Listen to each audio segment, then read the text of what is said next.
Stay tuned and let's take a look at this Marvel Legends Disney Plus Hydra Stomper Build-A-Figure wave, Agatha Harkness.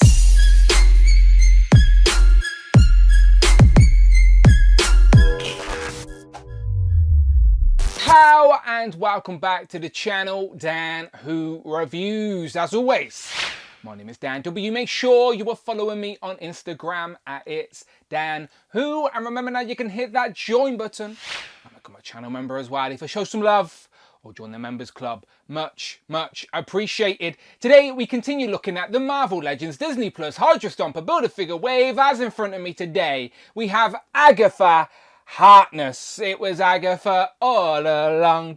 I do apologise, but I just can't help myself when I hear her name. But she is a character we have wanted in the collection since she debuted in WandaVision, the very first Disney Plus series. So we have waited a while to add her to the collection. But as I said, she is filling a gap, absolutely. And she looks very nice in figure form. Now, I'm sure she's ultimately going to suffer for the sort of traffic cone syndrome due to her costume design. But as I said, it's all about world building for me, and I'm happy to add this character into the collection. So we have the WandaVision logo down at the bottom, a picture of Wanda up top, digital render on the front, a picture of Agatha from the show on that side. On the back, we actually get another digital render as well as the accessories to build the Hydra Stomper Build-A-Figure. So make sure you check out that review as I've already filmed it on the channel right now. There he is in his entirety, and to build him you will need to buy the other 6 figures in this wave. Today we're reviewing Agatha Harkness. So let's not mess around and let's get her open. Here we have Agatha out of the packaging with all of her accessories.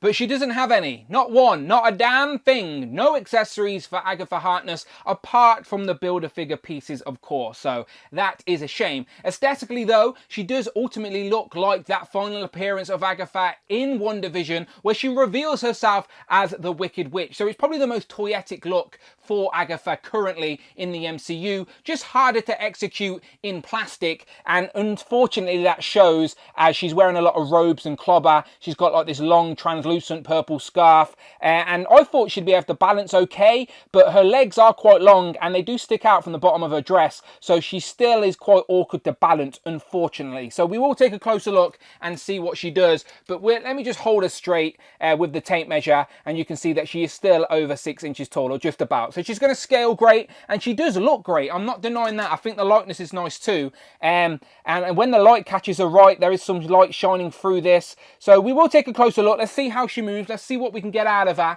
But before we do that, a quick word from our friends Legendsverse. Let me introduce you to Legendsverse.com, a place all Marvel Legends collectors are going to want to know about. If you are looking for an easy way to keep track of your collection, what figures you have, and create wish lists, then Legendsverse can do all of this and so much more. It's a comprehensive Marvel Legends database that once you have added your collection, gives you stats like how many figures you own, how many waves and Build-A-Figures you have completed, and how much your collection is worth right now. Organize your collection in teams, upload photos of each figure, look at price guides, and share your collection with friends by showcasing your own profile. Go and sign up and see for yourself. Legendsverse.com.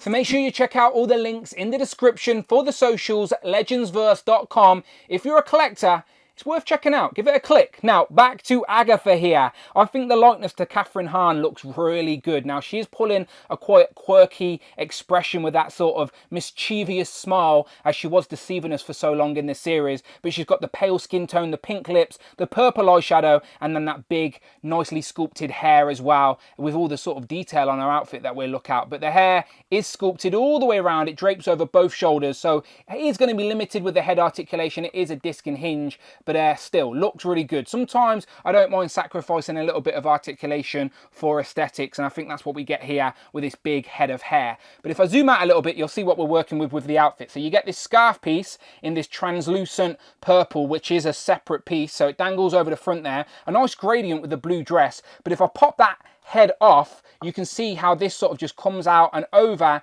and then we get this separate purple translucent plastic piece. So this lays over the front, and then this sort of double layer at the back. So it adds a little bit more weight to the back, but it's still translucent. So when the light hits this, it's going to add a nice gradient with the blue. So I do like that overlay. But let's look at her dress a second. Let's put her head back on her. She looks creepy without it. So of course, the head is sculpted in a way with a bit of gappage there to allow room for that scarf. And then she's got some really nice detail on her dress with that brooch and the sculpted detail with the layers. And again, all this textured sort of detail on top. You've got the big sleeves, so the arms will go all the way up. No bicep swivel, single joint though at the elbow, which is unfortunate. But again, we're sacrificing articulation for the style here. And then her fingertips are corrupted with the Darkhold, with the black fingertips, just like we're starting to see now on the new Scarlet Witch. So yeah, single jointed elbows with those big sleeves, but still articulation there. And then the waist itself is on a ball joint, as you can imagine. So you do get swivel there at the waist and a little bit of back and forth. I'm talking a tiny little bit. And that's mainly because of the traffic cone dress. Now, I do like this look for Agatha, so it's going to be awkward to make in plastic ultimately. But you've got the cut here, and then her legs do stick out a tiny bit so you can see what we're working with. So she has the heel, which we all know we don't like. The heels never stand great, let alone with a big heavy dress on top. And she has got the pinned legs. Unfortunately, they are the double jointed pinned jelly legs. So structurally, not going to be very sturdy. Now, even though if we had pinless legs, you wouldn't be able to see it, I do think the sturdiness of those pinless legs would have benefited the integrity of this figure on the shelf. So yeah, maybe you could heat this up, get it more round, but the feet do stick out from the bottom. So you can use it for balance, but again, it's not as perfect as you would like. But aesthetically, just looking at Agatha, even with the limited articulation, she definitely fills a gap on the shelf that we needed for WandaVision. Still one of my favorite Disney Plus shows all these years later, and it was the first one. But I'm very happy to add her in the collection. And if we add the scarf piece back, it does complete the look and gives her that extra depth with the costume design. So considering this is a completely plastic figure, it's an awkward design to make in plastic, but I do think they've done a good job, and she still articulates enough where you can get her posed up on the display. Now let's see how Agatha compares to some other Marvel Legends. First up, we have a pair of Visions. Now technically only the white Vision is from the WandaVision show, but obviously the other design was in there as well. So technically this would still work for an accurate WandaVision display. Absolutely, at least in my mind it does, but that's not what you want to see. Let me take that out of the way and let me bring in the actual Scarlet Witch from the WandaVision show so you can actually see your WandaVision lineup. Now I've took her straight off the display, so ignore her powered up hands, but that is what we're dealing with. So Wanda and Agatha are about the same height, which I think is accurate, and obviously this is what we've been waiting for. We have been waiting for that antagonist of the series. We had to wait a couple of years, but we finally have her, and I do think this now creates a very nice WandaVision representation on the display. Now, obviously, we want the kids. We need Tommy and Billy, please. That would be great. Scaled with these would be perfect. I'd take a box set in their Halloween outfits, but I'm that idiot. The only other figure we have from WandaVision is Jimmy Woo. So let me take out Vision and bring in Jimmy. Will he stand with his legs? Probably not. We do have a Monica Rambeau, but it's the version of Monica from the Marvels, so we don't actually have an accurate version of Wanda or Monica from WandaVision, but I guess you could use that in the display if you wanted to as well. But yeah, I told you he wouldn't stand those damn legs. Let's bring Vision back in. That's more like it, isn't it? White Vision, Agatha, and Scarlet Witch. She looks good. Here we have Agatha compared to the recent Multiverse of Madness version of Scarlet Witch. Now, obviously in the timeline, this is after WandaVision. Now she has her hands on the Darkhold, and it started to corrupt her just like it did to Agatha. But Agatha didn't come with the Darkhold, but I guess now we have it, we can use these accessories. So sorry, Wanda, I'm stealing your power effects, and I'm also stealing the Darkhold. Let's take you out the way, and let's see if we can give these Agatha. And of course, you have to be careful when posing, but yes, you can grip her fingers in between the Darkhold, get her to hold it, and of course, I'm sure you've got plenty of those mystical effects in the collection already. So there we have Agatha holding the Darkhold with those power effects attached. So again, these accessories would have been great if they came with Agatha, but unfortunately it wasn't to be. But if you have them in your collection, and now you have the option, options are never a bad thing, but Agatha looks great holding the Darkhold, and I think that's probably where it will stay in my display. Now, how did Agatha operate for all that time under the radar of Stephen Strange, considering he was meant to be monitoring threats? So yeah, bravo Agatha. But here we have Stephen Strange and Agatha Harkness, who you would assume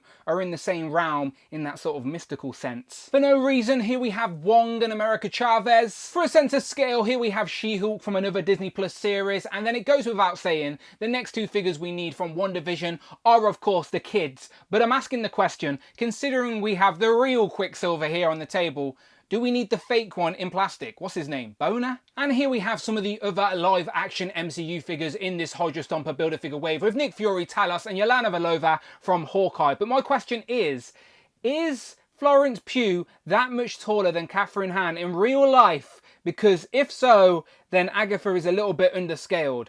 I think they should be around about the same height, don't you think? And then here we have that Hydra Stomper all built up. And remember, my review is already on the channel if you want a closer look at the Hydra Stomper. And as always, let's wrap up with some of the Who crew. So we have Frogman, Tigra and Jocasta, who is reading out comments from the last Marvel Legends review. So leave a comment below and she may pick you in the next video. Who have you picked today? Star Hunter 633 says, "Good looking figure. Makes me excited for season 2. And then last but absolutely never least, here we have Captain Britain and Hal, Fire, Hank. Wait. Final thoughts on this Marvel Legends Disney Plus Hydra Stomper Build-A-Figure wave, WandaVision, Agatha Harkness. Now, I for one am very happy to finally add Agatha to the collection. She was that missing antagonist we needed in the display to get in between Vision and Wanda. Now, of course, we're missing the twins and maybe a more accurate version of Monica Rambeau to really complete that core cast of characters from WandaVision. But Agatha here looks really nice, especially considering the costume design is quite awkward to do in the Marvel Legends aesthetic. It's a design that would benefit from soft goods and capes, but that's not really the Legends style. So they've made some sacrifices here with articulation in certain points, and that traffic cone will definitely frustrate some collectors. But for me, it's about world building. I'm happy to add her into the shelf, and she's going to be in one pose anyway, so I don't mind, but I completely understand people's frustrations, and the lack of accessories is annoying, as I've shown, give her the Darkhold and some power effects, and it really spruces her up. So you can let me know what you think in the comments below. But if you like Marvel Legends, then make sure you check out legendsverse.com. Honestly, I think you'll like it, and make sure you stick around on the channel, check out the videos tab, the playlist, but most importantly, please hit that subscribe button, hit all of the notification bell, don't miss out on a video, and please hit that join button, become a channel member, either show some love or join the members club. Much appreciated. Check out those other tiers. You can follow me on Instagram at It's Dan Who. I'm on Twitter or X at Dan Who Reviews, and as always, I will see you on the next one.